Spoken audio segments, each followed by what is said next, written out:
Welcome to today's web chat on men's health and in particular, what to know about prostate cancer. Thank you for joining us.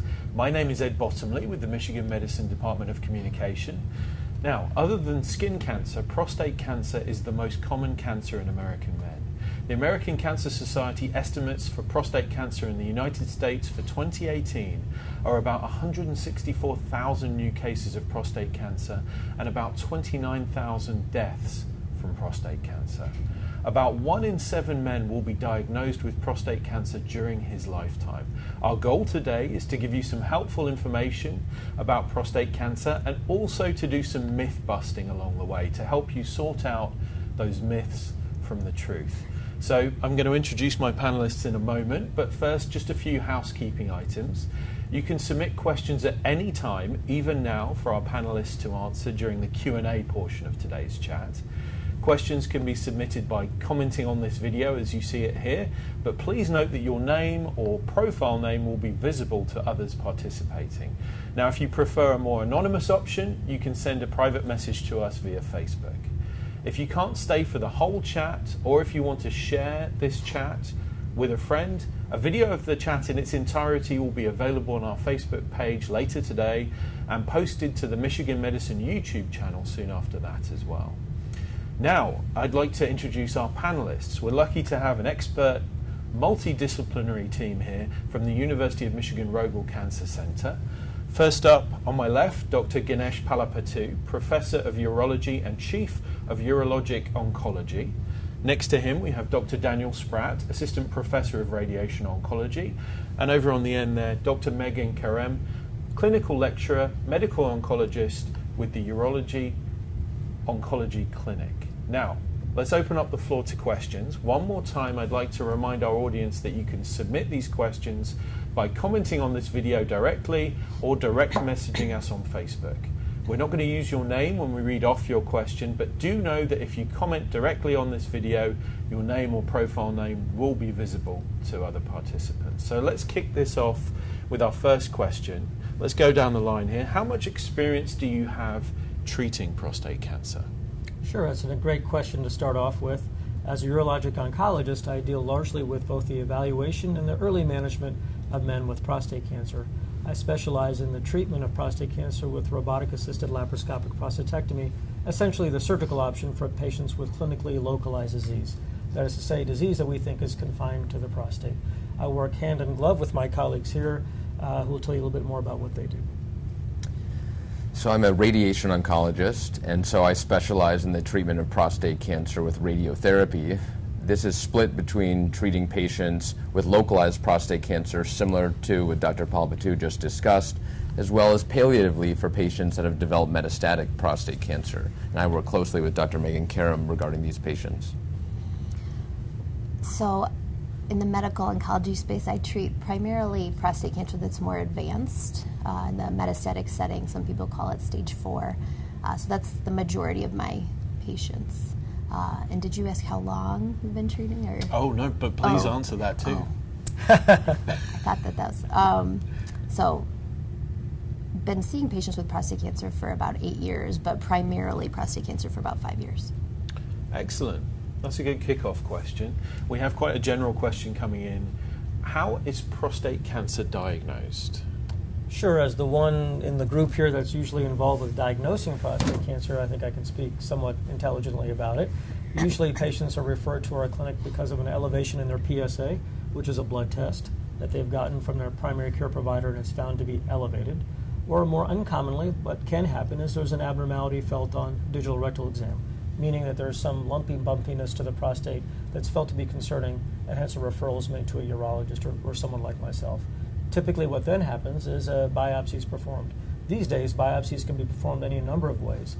The traditional method is something called a transrectal ultrasound-guided prostate needle biopsy that's random yet systematic in nature. More recently, we and others have been involved on the cutting edge of developing new technologies to do a targeted biopsy, meaning a smart bomb, hitting the area of suspicion of cancer with needles rather than sort of this random yet systematic approach. It's called a targeted or MR fusion biopsy. Prostate cancer is diagnosed today solely on prostate biopsy. A tissue diagnosis is largely required most of the time, almost invariably, almost all the time, to make the diagnosis. Great. And our next question, another diagnosis question. What is a Gleason score? So a Gleason score is after the prostate biopsy has been performed. A pathologist looks at that biopsy material under a microscope, and they look to see, does this look like a normal, healthy prostate tissue or a form of prostate cancer? And they assign it a Gleason grade, and this is on a scale, typically the score of 6 to 10, and based upon the pattern that it looks like, they assign the Gleason score. Typically, low-grade tumors are Gleason 6, intermediate-grade tumors are Gleason 7, and higher-grade tumors are Gleason 8 to 10. I can add to that a little bit. The purpose of the Gleason score is primarily in predicting which patients who've been treated for their localized disease have a higher risk of their cancer actually coming back. So the higher grade means higher risk of developing stage 4 disease down the line.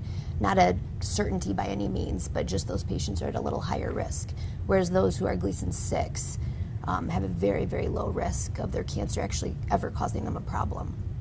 Patients will frequently ask me that when they have stage 4 disease, oh, what's my Gleason score?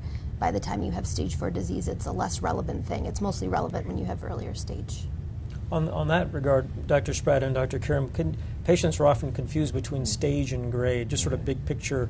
How do you explain that to folks? What's the difference? It's an excellent question. Prostate cancer is a little unique in that we don't classically use the traditional stage groupings that many other cancers use, like lung cancer or breast cancer, where they refer often to a stage 1, 2, 3, or 4. We can do that in prostate cancer, but typically when we refer to stage, we're actually talking about the extent of the primary tumor in the prostate. Is it confined to the prostate? Has it spread outside of the prostate capsule or into adjacent structures? Whereas the grade, another feature that we've talked about, is another important prognostic factor, or a factor giving you your risk of recurrence, is really what the tumor looks like under the microscope. Great. The next question that we have, does a high PSA mean that I have advanced prostate cancer? But before we answer that, could we tackle what is a PSA? Just for people watching. So a PSA, you can consider it a protein, kind of just something floating around in the blood that is made by normal prostate cells, but also prostate cancer cells, since prostate cancer is originated from regular prostate cells.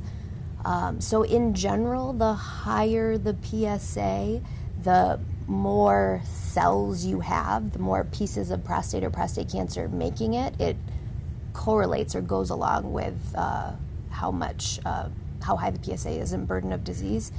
But at the same time, it's also important to note it's not a perfect marker, and there are a lot of prostate cancer cells that do not make that much PSA.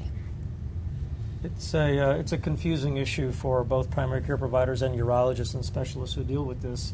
PSA, as Dr. Karam was saying, is a protein. It's an enzyme. It stands for a prostate-specific antigen. But therein in the name, you already get a sense of the problem. It's not cancer-specific.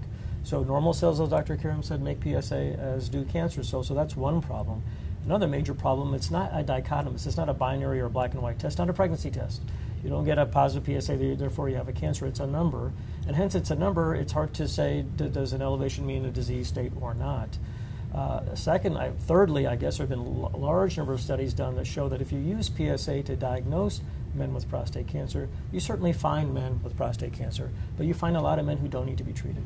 So it cannot distinguish aggressive from non-aggressive, what we would call indolent or slow-growing disease. So it's a very coarse, imperfect biomarker, if you will, of disease, and hence it's got a lot of problems. And I think, as Dr. Karam also mentioned, there are many non-disease states that can make your PSA go up, non-cancer states, that is. Infection, inflammation, sometimes trauma can all make your PSA go up.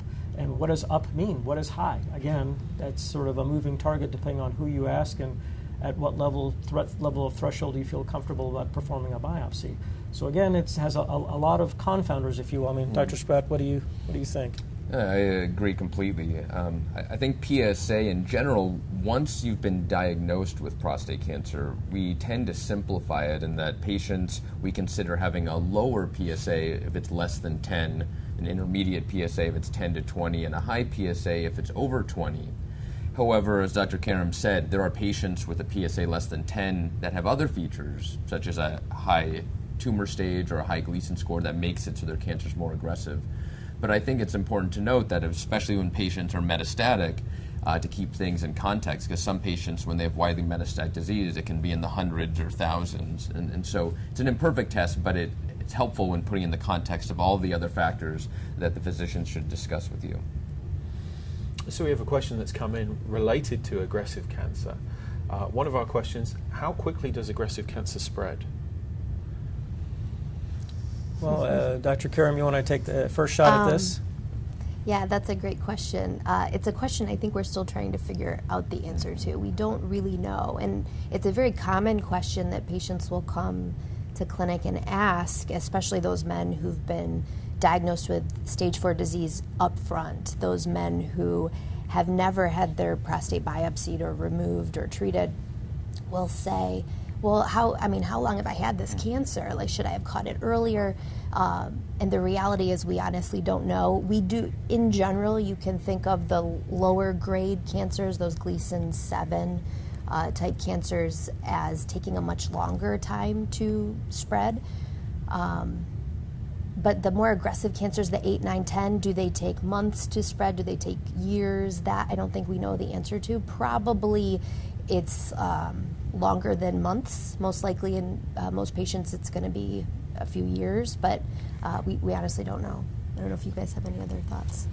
Yeah, I think prostate cancer tends to be, again, on average, and there are outliers on each side, tends to be a slower growing cancer than many other cancers, as Dr. Karam said. Dr. Palvatu and I often, for lower grade cancers, patients, we may discuss this later, go on to something called active surveillance where we watch them. It's just, we can see patients for many years, sometimes even over a decade, have very slowly progressive cancer, and it never becomes aggressive. But there are patients that definitely do present with a rapidly rising PSA and aggressive cancer. And so again, using all the tests help us discern if this is a slower growing or more aggressive cancer. I think one thing you're getting a sense of is that the remarkable, what we would call in the medical field, heterogeneity or mixed baggedness of what prostate cancer is. We tend to think of prostate cancer as one disease, but I think many of us think of it as more than one disease. There are aggressive forms and non-aggressive forms, and even in the aggressive forms have shades of gray. So it's really hard to paint everything with one brush. I'm not sure if the person who wrote that question is thinking this, but sometimes patients who ask that question are wondering after they've had the biopsy and now they have that diagnosis, oh my goodness, do I need to get treated tomorrow? Do I need to get treated next week? I can't wait until 2 weeks to see my medical oncologist or something like that. When in general, prostate cancer, even though we don't know does it spread in months or years, it's certainly not spreading overnight, and it's certainly not spreading in the vast majority of cases even within weeks. So it's something that tends to be something not an emergency. It's not a cancer you're admitting people to the hospital and such. Thank you. I think some really important clarifications there to those answers. Next question we have, another diagnosis question. Do I need a biopsy to confirm cancer? Well, typically yes, although not always. And I would say the not always category may be over to when the patients that Dr. Karam sees. But I think mostly for you and I, a patient's referred for an elevation in PSA or abnormality, we typically do perform a biopsy to make the diagnosis. On occasion, there are circumstances where the clinical picture is so overwhelmingly in favor of advanced prostate cancer, typically, where we think a biopsy may delay therapy that needs to be really performed urgently, and that's under very select and rare circumstances. I don't know, you actually see some of these patients in your spine clinic, and Dr. Karam, you probably do as well. You probably have some comments. I would agree, and I'd be curious to hear if you require a biopsy for more advanced cases. Sometimes I actually see from urologists who are doing procedures for patients with a lot of urinary issues. We call it a BPH or benign prostatic hypertrophy. Sometimes they'll do a TURP or a transurethral resection of some tissue to help men urinate more freely or easily. And sometimes that tissue collected may actually show prostate cancer, so it's sort of an incidental finding. In those cases, we often discuss, do they need a subsequent biopsy, and that's, I think, case dependent. But usually, I would say I agree with Dr. Palpatine, we require tissue. I don't know, Dr. Karam. So I think the only patients I've seen treated for prostate cancer who don't get a biopsy are typically those patients who have present or come to their doctor for the very first time with metastatic or stage 4 prostate cancer, where they have cancer potentially in their bones or their lymph nodes, even in other organs.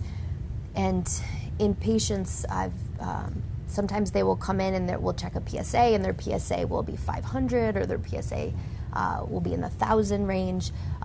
Even though PSA can be elevated, as we alluded to earlier, for other reasons like just inflammation, almost never. It would not happen that a PSA would be in the hundreds and thousands for inflammation alone. So in those patients and who have actually a bone scan or a CT scan, which are scans we do to measure how far the disease has advanced, in those patients where we have evidence that the cancer has spread, we have a very high PSA, there's no need to put them necessarily through a biopsy in order to start treatment. However, there is still value to biopsy for other reasons. That's not the point of the biopsy in that situation is no longer to diagnose the cancer. I'm comfortable making the diagnosis in those types of patients. But the point of the biopsy is to potentially guide therapy or eligibility for clinical trials if patients have a particular mutation or a particular type of advanced prostate cancer. Thank you for that. Our next question, is prostate cancer hereditary? That's a good question. I guess I can take a stab at that one. The answer is probably in some cases, most likely in some cases. Our knowledge base is still evolving on the germline or inherited risk factors associated with prostate cancer. There's no question that there's a large amount of literature with other cancers and germline, again, the parts of your DNA you inherit from mom and dad that can predispose you to cancer, for example, breast cancer, ovarian cancer, and some other cancers. We are still learning about the impact and influence of inherited genetic alterations in the development of prostate cancer. In fact, we have here at the University of Michigan a prostate cancer risk clinic started by Todd Morgan, Simpa Salami, Elena Stoffel, where we're screening men preferentially who have some genetic alterations at the baseline already identified for other reasons, and following these patients and see whether prostate cancer may in fact cluster in those families or patients with those particular genetic alterations. There are specific genetic alterations such as changes in BRCA1 and BRCA2. These are breast cancer, previously discovered breast cancer associated genes that are associated also with prostate cancer. However, whether associated with more aggressive prostate cancer or not, how that should affect treatment, if at all, is still being worked on. So the answer is certainly it is. I think the fruit doesn't fall far from the tree, and it's hard not to ignore.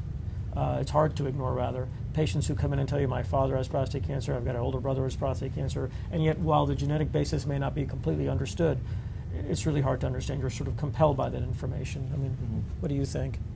Yeah, I agree. I think most of the studies tell us probably somewhere on the order of 5 to 10% of patients, and again, on average, depends on certain ethnic groups. Ashkenazi Jews are potentially at higher risk of certain cancers, including prostate cancer, but may be hereditary or passed down. We're learning a lot more about the genes, such as the BRCA1 and 2 genes, among others, that may put you at a higher risk of developing prostate cancer. But we still have a lot to learn, I think. One point to just layer on that sometimes I actually didn't know a few years ago when new data has come out. Often we ask them, does your father or brother or uncle have prostate cancer? But what may put them also at an equal or higher risk is, does your mother or sister have breast cancer or pancreatic cancer? So getting a full family history, I think, is really important. Yeah, I completely agree. I think we know that prostate cancer is an age-related cancer. So in the vast majority of men who have prostate cancer, they will have developed prostate cancer that's not inherited, the vast majority of patients. However, there's a good 10% of patients where it might be family related. And they may actually, just because even if you've been evaluated by a genetics clinic or you've had genetic testing and you do not necessarily have a gene does not mean that you don't potentially have an inherited risk. So like Dr. Spratt mentioned, family history is really important because there's some genes out there that we haven't yet identified that might predispose people. But in general, most people are just random. Okay, let's move on to our next question. What should a prostate cancer patient consider for treatment when diagnosed? And how quickly do I need to decide on treatment? Well, I think it depends on the stage, and we can go by stage if you like, from clinically localized to more advanced disease. Dr. Spratt and I see patients in clinic together when we see men who are newly diagnosed, and our spiel typically begins with 7 treatment options, but and I'll list them, and Dr. Spratt can go into some detail. Surgical removal, such as the robotic-assisted laparoscopic prostatectomy, radiation therapy delivered a multitude of different ways, external beam radiation, brachytherapy or seeds, sometimes the two are combined. There are new and novel ways of delivering radiation, something called SBRT, Dr. Spratt can talk about as well, stereotactic body radiation therapy. So both of those options, radiation and surgery, aim to cure a man of prostate cancer when it's localized to the prostate. And a third option, which actually Dr. Spratt mentioned earlier, something called surveillance, is something that we do also sometimes. Surveillance means we're not going to treat you now, but we may treat you later. And if we treat you later, we're still going to aim for a cure. And surveillance tries to balance the risks of treatment as well as the harms of the benefits. We can't have the treatment be worse than the disease. And we know for many men with low-risk prostate cancer, they're much less likely to be harmed from the disease and much more likely to be harmed by the doctor. So the question is the risk stratification, identifying which patients are safe to watch or surveil, and which patients actually need more definitive therapy. There's several other treatment options available for a man diagnosed with localized disease, but I would say those are the 3 that we mostly consider in play, right? Mm-hmm. I'd completely agree. I think the first question when we're in clinic together is to ask, does the patient need treatment at all? So I think active surveillance is increasing in frequency for men with less aggressive disease across the United States and the world, actually, from recent evidence saying that our treatments actually probably harm them and not help them. But patients who do warrant treatment, it's really a discussion really about surgery or radiation therapy. And we always discuss clinical trials or emerging treatments. Some of those urologists often perform something called HIFU. There are emerging forms of radiation therapy called proton beam radiation therapy. And then there's non-curative intent treatments, such as patients going on hormone therapy alone. Typically, that was something given, often over 10 years ago more frequently. We now do that much less for patients who have curable disease, to just put them on hormone therapy because it's not curative and there is quite a bit of side effects associated. I think the discussion is very different, though, once patients have disease that's spread outside of their prostate. Yeah. When patients are diagnosed with much more advanced disease, where it's spread to lymph nodes, but also much more commonly more distant, such as bone or other organs, then certainly hormone treatment or anti-hormone treatment, a lot of men will have heard of, is typically the treatment that we use, and that we all in the medical community we call it androgen deprivation therapy, and or ADT. ADT is the backbone of therapy for anyone who has stage 4 disease. But then, in addition to that, we are commonly adding in other treatments depending on a few more disease characteristics. But I won't get into more details. And we often, with radiation therapy especially, especially for more aggressive but localized prostate cancers, we often combine radiation therapy with types of hormonal therapy or androgen deprivation therapy. I think the other part of your question is how quickly do you need to start treatment? Yeah. I don't know, once you have a prostate biopsy. Well, for us, we have lots of time to kind of, dot the I's and cross the T's and discuss all options, given some of the uncertainties with regards to treatments of some men. In general, once diagnosed with prostate cancer, if one was to have surgery, we typically wait about 6 to 8 weeks at a minimum to allow the swelling, inflammation, and bleeding to subside. That can obscure tissue planes or make surgery sort of somewhat challenging. For radiation therapy? I think it's very similar. Once a patient's diagnosed, there's often other tests we sometimes perform, staging scans such as the CT and bone scan Dr. Kara mentioned, Often here, we do a lot of advanced multiparametric MRI imaging to sometimes help guide maybe the surgical technique or the radiation therapy planning. And so a lot of the time that I think it's very important to get all the information prior to recommending or performing the treatment so you risk stratify the patient appropriately. Yeah, and when you're dealing with a metastatic prostate cancer, someone who's come in with new metastatic disease and who's not already on androgen deprivation therapy, typically, if a patient doesn't have symptoms, it's not an emergency to start treatment right away, meaning in days or even a week. But we usually like to get started as soon as possible, and especially if someone comes in with symptoms from their cancer, such as pain in their bones or something, we're starting right away. And the whole goal of treatment is to, even if you don't have symptoms, is to try to start treatment before you develop symptoms.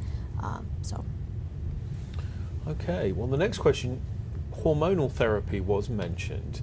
Now, when hormonal therapy is used, how long should it be used for?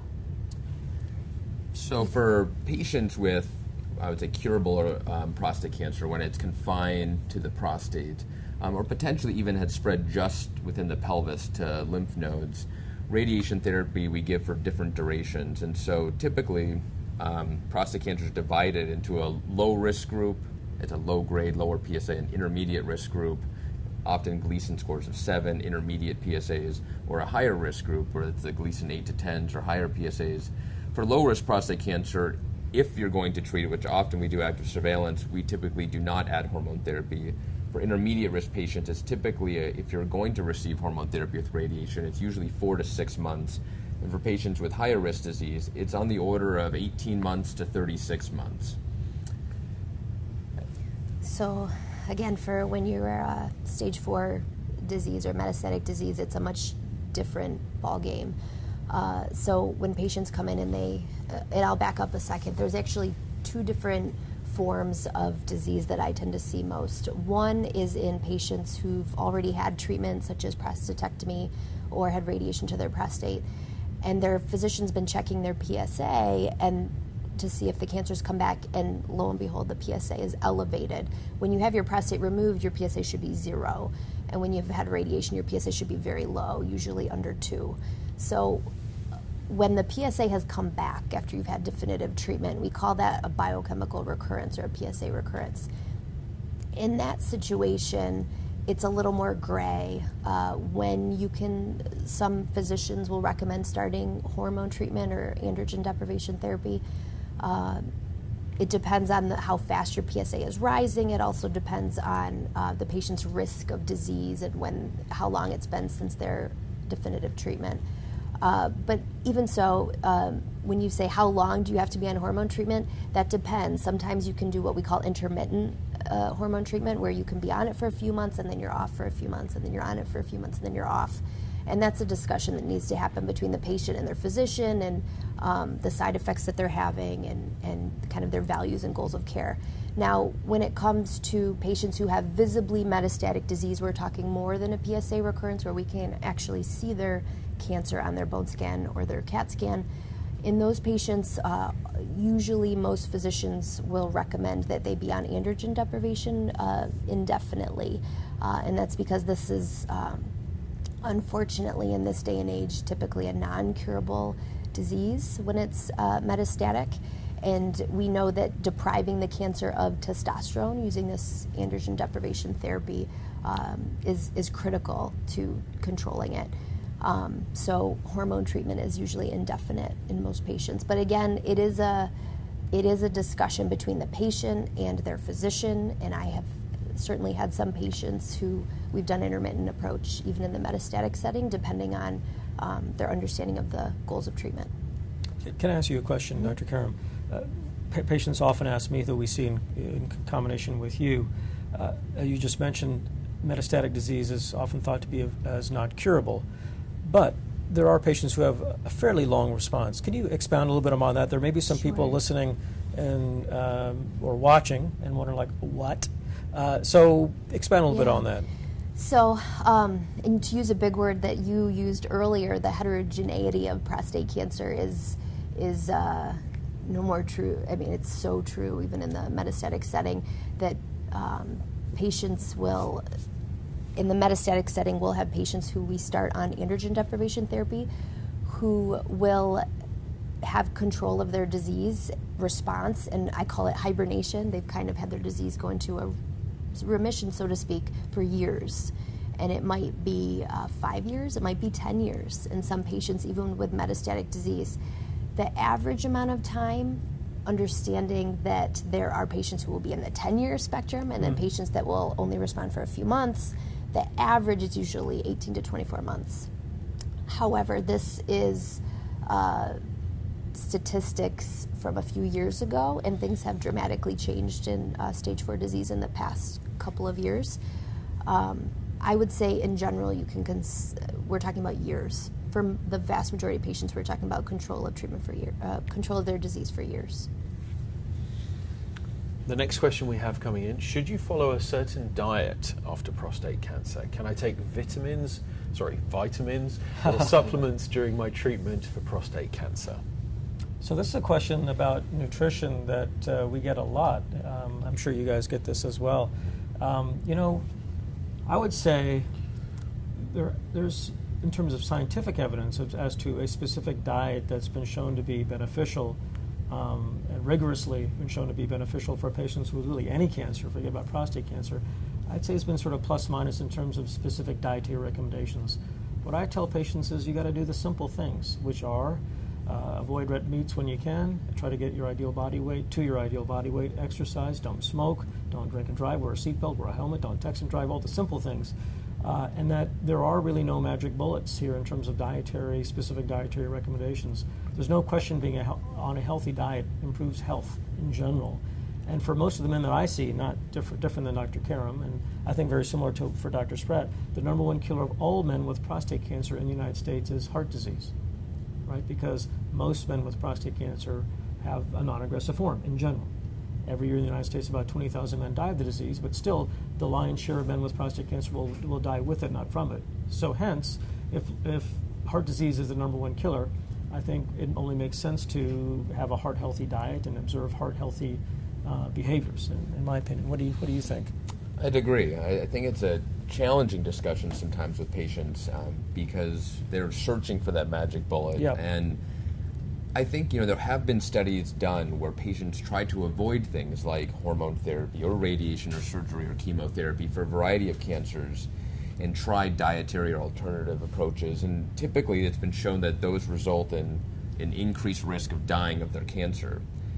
So I think that getting a definitive or recommended treatment is very important, but it doesn't mean you can't layer on if you believe or if you have certain dietary beliefs or philosophies to layer that on. But overall, from the evidence we do have, I completely agree. I think general health is something that promotes heart health as well as potentially even reducing a risk of developing other cancers. So I have a few points to that. I think not only, as Dr. Palpatu and Spratt have alluded to, that it's important to maintain your health, not only to prevent heart disease, but also the development of other cancers. It also is really important for those patients who have advanced disease in making their bodies healthy enough to tolerate the treatments that medical oncologists will commonly give them. There are a lot of treatments we have that can, unfortunately, exacerbate some medical conditions, including just regular androgen deprivation therapy. So making sure that you have a healthy heart, you're not smoking, you're keeping your blood pressure under control, diabetes under control, all those things are really important.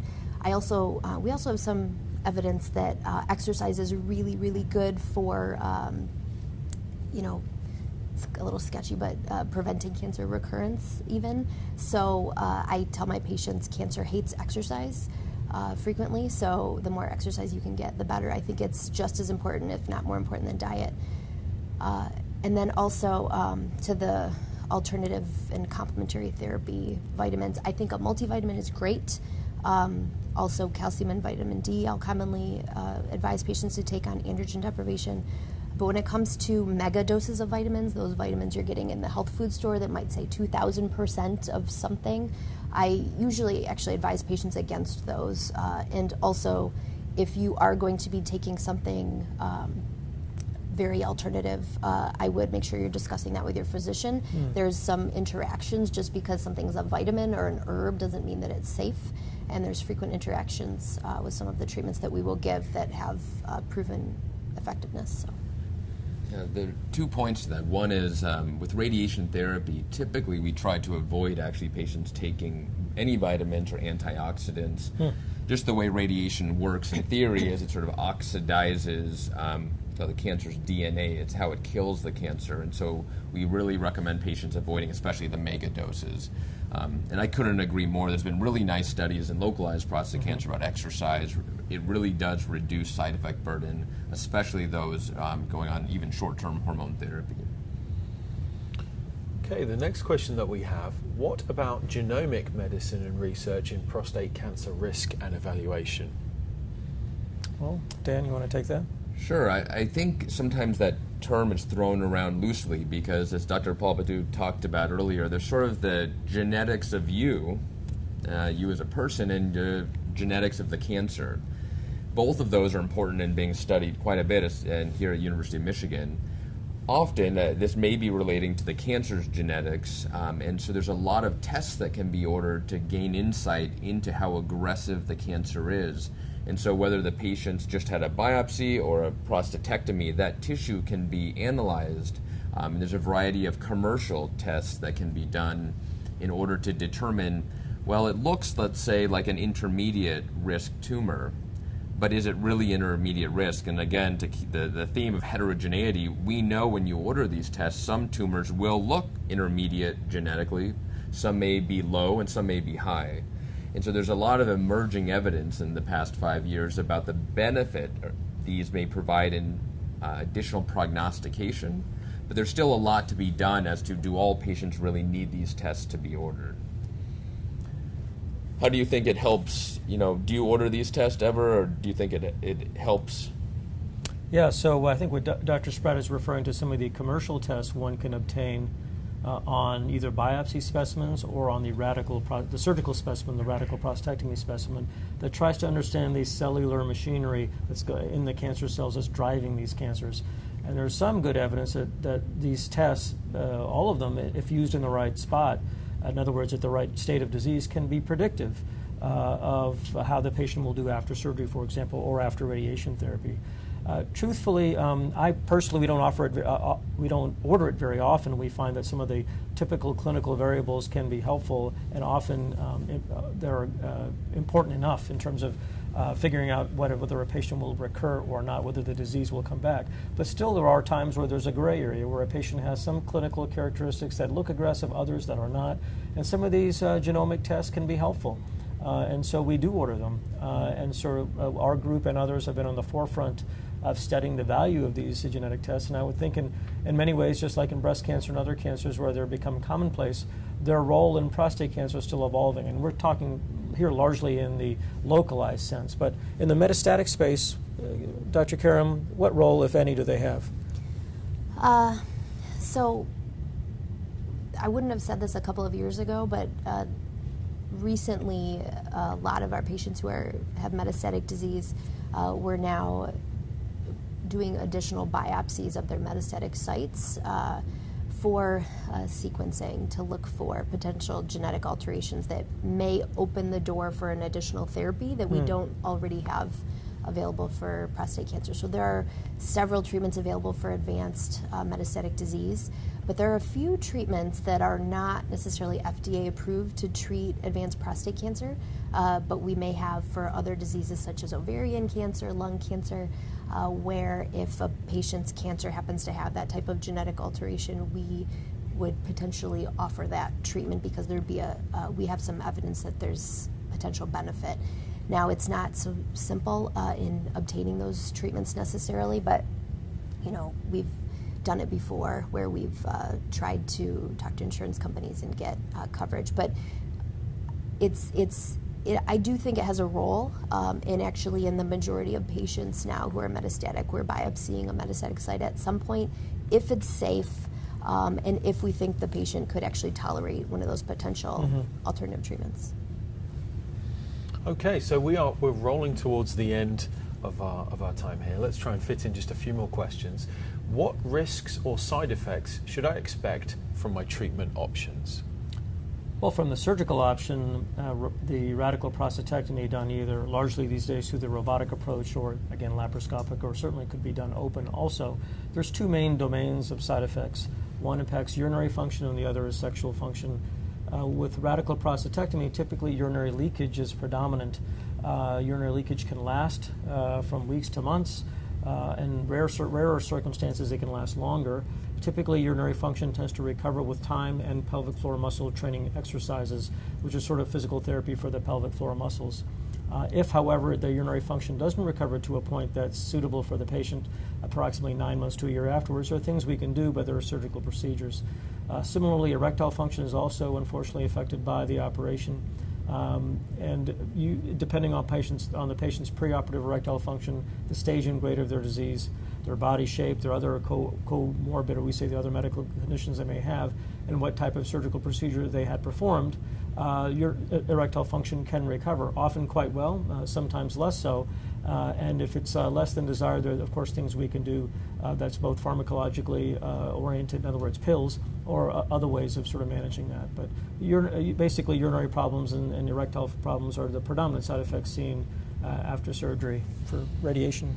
Mm-hmm. I mean, similar domains in that I think almost any treatment for prostate cancer tends to impact erectile function or sexual drive or libido.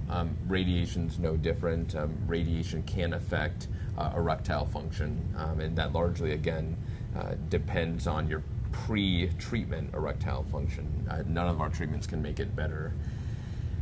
So erectile function, the second would be, it's a little different, but urinary function, rather than potential incontinence or leakage, sometimes radiation therapy can cause irritative symptoms, and those may manifest as you going to the bathroom or urinating more frequently, sometimes at night. We call that nocturia. And for men that go into treatment sometimes with a lot of obstructive symptoms, where they have difficulty urinating, sometimes radiation therapy can worsen those obstructive symptoms. And so we often coordinate with our urologic colleagues to help determine the best treatment. And finally, the rectum, which sits right behind the prostate, sometimes can get irritated. There's newer techniques, as we may talk about later, to reduce this, but sometimes patients can get, especially if they're on blood thinners or if they tend to be constipated and typically strain when they have bowel movements, or pre-existing hemorrhoids, could get rectal bleeding years after their treatment.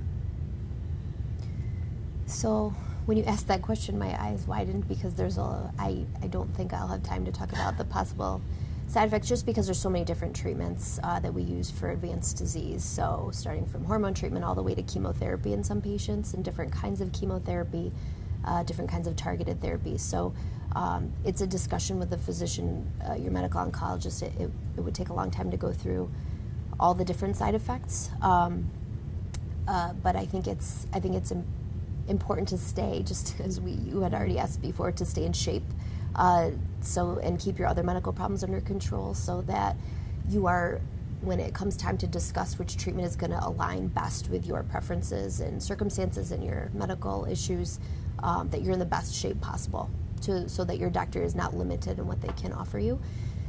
I think something potentially another day to talk about, because it's another topic in and of itself, but financial toxicity is something that we don't often talk about, but is now becoming more to the forefront of cancer treatment, especially in metastatic disease.